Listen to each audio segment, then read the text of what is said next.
eterno y que no cambiará, que duele tanto que no se podrá borrar, pero no queda más remedio que pasar por eso una vez más.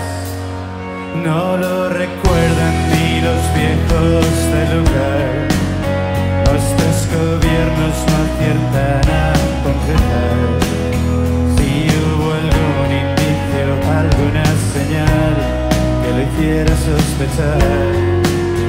Y ahora repites una y otra vez que ya no sientes lo que un día fue, la fuerza que nos mantendría unidos ante el más fatal de los destinos. Y es que a pesar de todo aún no sé qué es lo que pasó.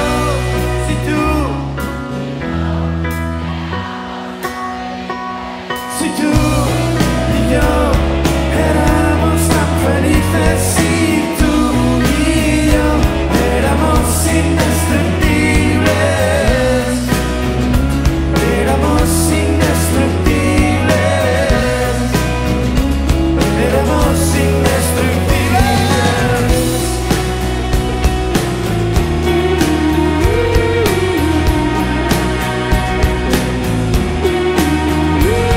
Caímos como piezas de un dominó que alguien que no conocemos colocó. Nos enseñaron a aceptar su voluntad, a pagar sin rechistar. Y ahora repites una y otra vez que ya no sientes lo que un día fue, la fuerza que nos mantendría unidos ante el más fatal de los destinos. Y es que a pesar de todo aún no sé qué es lo que pasó.